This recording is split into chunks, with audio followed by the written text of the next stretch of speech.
to another video. Welcome if you're new here, I'm Charlotte.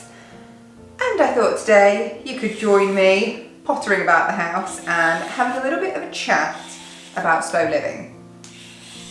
Because I've been thinking about this a lot lately, and I feel like that's a little bit of a vibe that's been coming through in a lot of my videos, sort of talking about it as like a background thing. But if I'm being completely honest, it's kind of difficult, or I've always thought it's kind of difficult to commit to slow living when there's a lot of demand on you, when you've got lots of responsibilities. And so I've been exploring the idea of slower living, intentional living through a different lens. And I thought that would be an interesting thing to talk about today, because I think it's very easy for us all to get swept along in the busyness of life and kind of feel like you've lost a bit of control. I've certainly felt that way, and I think I was definitely in the headspace that you can't live a slower paced life if you have bigger commitments. It's like it's just off the cards for you. And the only way I was going to ever have a slower paced life would be if I wasn't working the hours I did, or if I wasn't working in such a demanding job. And you know, we can't all duck out of our responsibilities, so I wanted to explore ways in which I can live a slower life, but smaller ways, the sort of things I could actually do in my life here and now. And on reflection, I'm actually already doing quite a few things which I think are not necessarily typical for your average person, I suppose. I think Tom and I really do choose to simplify our life in ways that not everybody else might already do. But then on top of that, I know there's more to be done. And I feel like the more you get into this, the more you realise that there's more to be done. And so in my next video, I want to talk about new ways that I'm going to try and embed into our lifestyle that we want to do together to simplify even more and to slow down that pace even more than we already do. And so if you want to stick along for that journey, you are more than welcome here. I think the desire for slow living starts small, and I think for me it started with minimalism. When you realise there's too much clutter, you realise there's too much stuff, and you want to move away from the stress of that. There's definitely something freeing moving away from visual clutter and having things take up a lot of your time. And so when I started decluttering, I started to appreciate a simpler way of living. But I think, like with minimalism, slow living is one of those things you quickly become adaptable to, and you get used to your new level of slow living, and all the time you want more, which I suppose technically means you want less. You want to have less in your life that makes you busy. You want to have less that feels chaotic. And so I think mine all started with minimalism. Your desire for slow living might come from somewhere else. But I do think it's one of those things where you have a little bit of it and you start wanting more and more because you can see the value in a slower life. And decluttering and pursuing minimalism was one of those ways where it felt like you start to let go in order to be more free. And then I think it just leaves you wanting to explore more ways of becoming free, and that doesn't have to be from material possessions, it can be in lots of other ways. And so first let's break down some of the ways that I think Tom and I are already living more simply, and I think some of you here might already be doing these things, and maybe you don't realise that actually you are slowing down and you are being gentle with yourself in a good way. And sometimes I think we can feel guilty about these things as well, and I'm here to tell you not to. So in terms of the things that Tom and I already cut back on, the first, I've already mentioned work. The first is ensuring a proper work-life balance, in the sense that whilst we do work typically a 50-hour work week, that's from, I guess, the time we leave the house to the time we get home, a 50-hour work week. We also work in a field where working on goodwill, giving up your evenings and weekends and whatnot, is in some respects expected of you, but we have come to a point now where we're saying our time is our time, and when we're not at work, that is our time. And so we have started to not do work outside of working hours, is our first way of slowing down. And it's very difficult to do when there is that expectation on you to do it.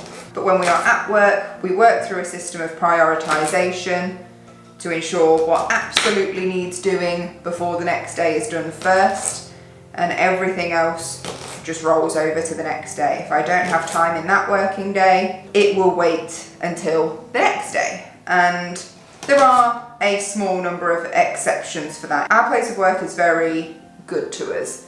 And so we also believe in sort of showing loyalty to the place we work, especially because they are good to us. And so if something came up that was an absolute emergency, then of course we would do what we needed to do, even if that meant working outside of working hours. But as a general rule, on a typical week, for us to maintain balance, we're making sure that when we're coming home, when we're leaving work, we're leaving work. And that's the first thing we've done. We then started to talk about what comes next in terms of taking up the most of our time, and that is health and fitness.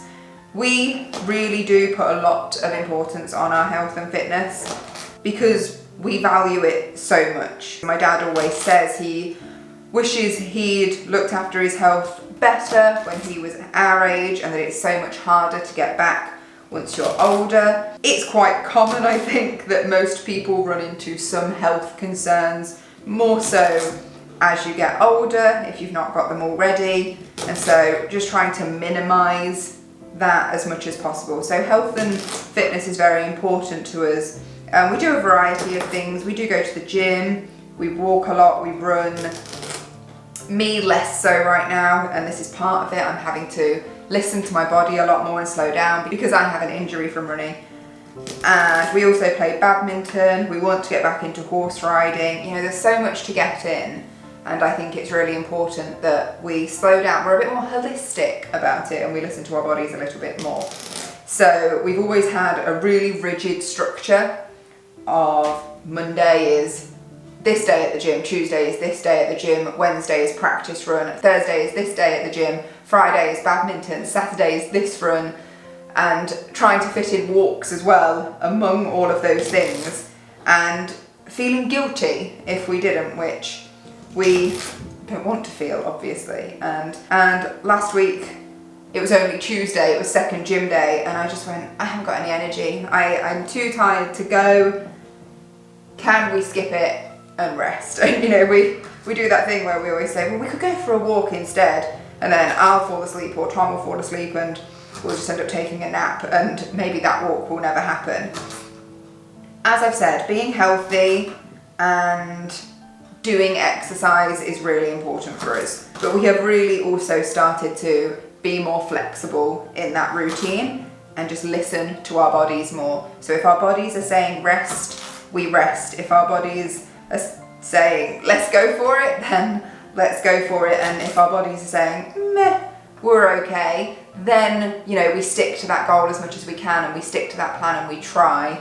But when our bodies are saying no, I think we need to stop a little bit more, be a bit more flexible with the plan, and acknowledge that it's okay to slow down in that respect. And if you're a bit like me or me before, and you're not being gentle with yourself, and you're sort of scared to go off plan, just remember that if you skip for one day, that doesn't put you back to the beginning.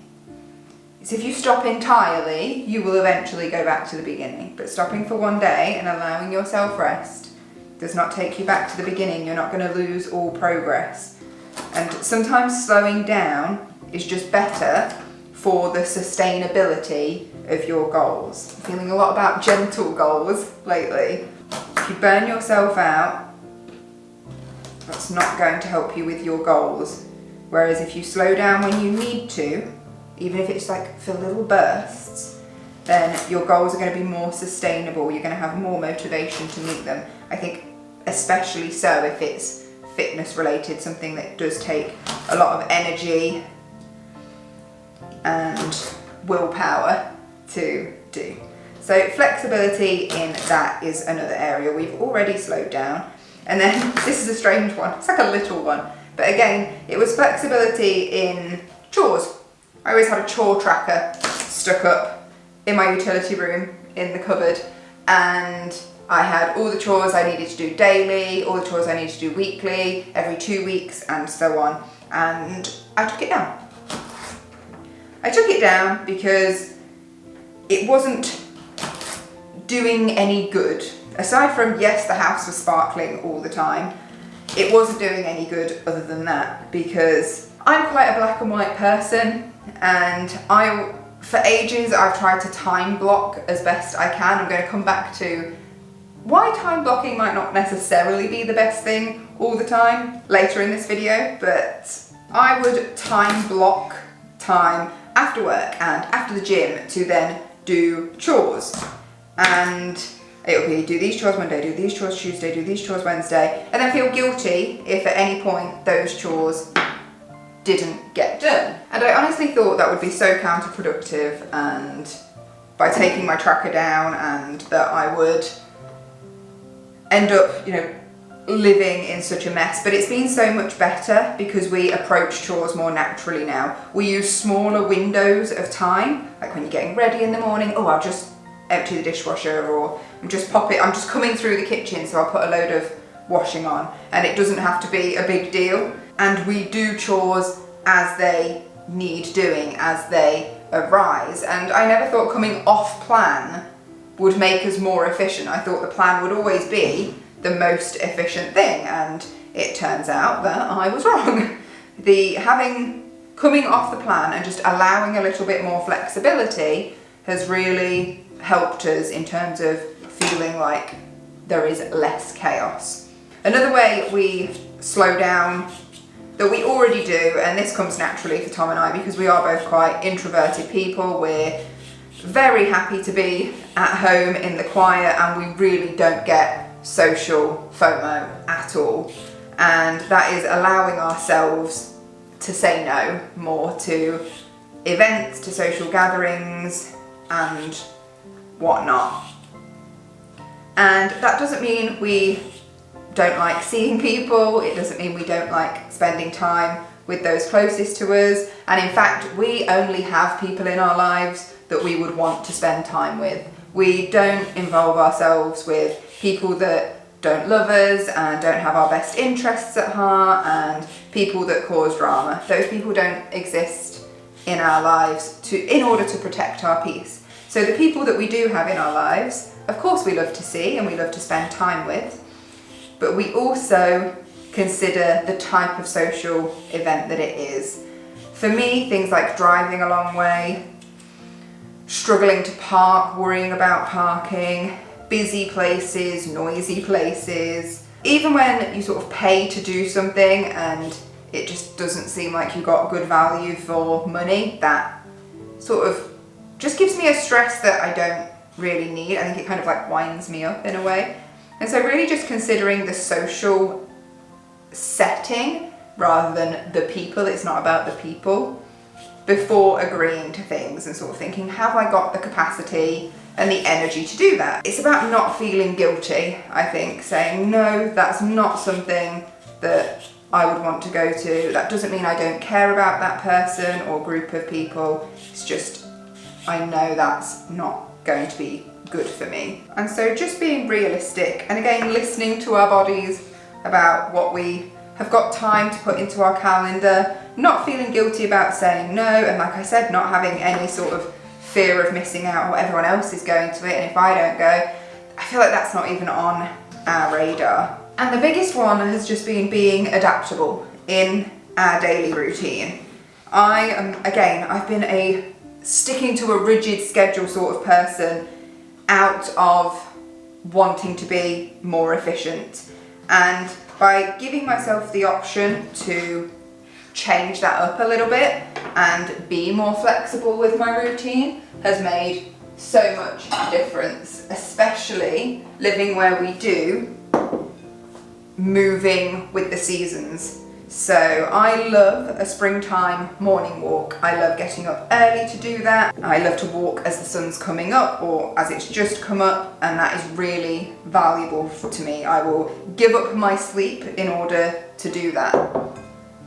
We have been trying to embed that into our January going into February routine, and that's been a lot more difficult. So I've been getting up at 5 to read my Bible because that's something I want to do in the morning and before work, and so it does mean getting up early. And I've said quite a lot lately that getting up whilst it's still dark for me feels wildly unnatural, but I can't avoid it because I have to be up in the dark in order to get ready for work. So if I'm going to be getting up in the dark, I might as well get up in the dark for something I wanted to do. And I've been wanting to start my day reading scripture. I've heard so many great things about that being the first thing you do, and that's setting up your day, and I have loved that. Honestly, the time I've spent doing that, I've loved it.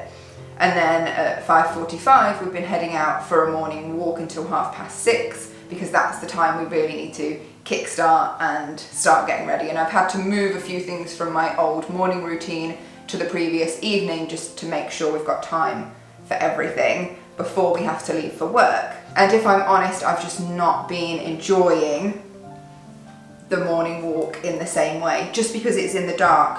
When it's in the spring, we can go to the woods because it's not dark, and at the minute we can't. We sort of have to walk around the streets of the village and all the harsh street lights and cars everywhere. It's really just not the same vibe. So that was the original plan, but I'm not convinced it's working, and so we will reevaluate that, and we will say, well, maybe we put walking in the morning to one side because it's not great to do that in the dark for us. It's not having the value that we want it to have. We love walking, we love the time that it gives us to be together and to talk and connect, but it doesn't have the same value as if it was springtime walking. So do we need to be a little bit more flexible and rethink that morning routine and sort of say, okay, we tried it, it's not working, let's rethink it, and maybe we will put walking in the evenings after work for this season, whilst it's still really dark in the mornings.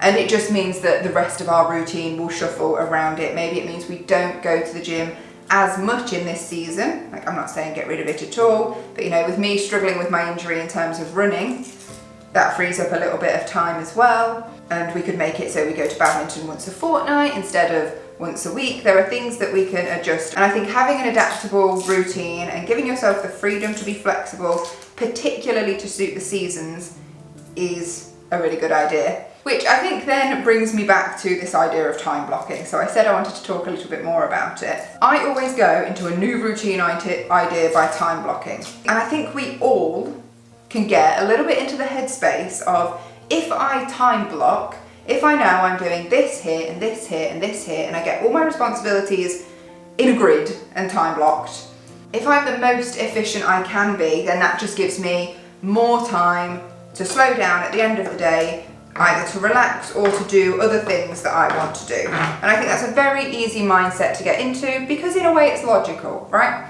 You've used your time efficiently to free up time for you to rest, and I've definitely been in this headspace. But the problem with that is, in order to be super efficient, it feels like chaos. It feels like you're constantly rushing. I've got to do this, and I've got to do this, and I've got to do this. And it ends up having the exact opposite effect of what you want it to, because you want to slow down and you want to be calmer and you don't want to feel rushed. And I think being maximum capacity efficiency makes you feel rushed, which is why I'm not going into my next season and my next routine with any time blocking. I'm just going to do what feels naturally. I'm saying to myself, my only commitment is work. That's the only thing that has to happen between these hours. Everything else is flexible. Listening to when my body requires rest and filling the time around it as I need to. And that doesn't mean those other things are no longer a priority, I'm not just going to throw fitness out of the window, because as I've said, that is a priority to me. But I think just taking a more natural approach to this is a way busy people can have that element of slow and intentional living. So if you have been feeling like you would prefer to live a little bit slower, but it seems unachievable, first of all, you're not alone. I think a lot of people, either working people or people with a lot of responsibilities and commitments, feel this way. Consider exploring coming off such a rigid schedule. Like as I said, I worked out what's non-negotiable, what I can't change, and then I'm flexible with what I can. It's not about those really big changes, it's about the smaller ones that we can do every day.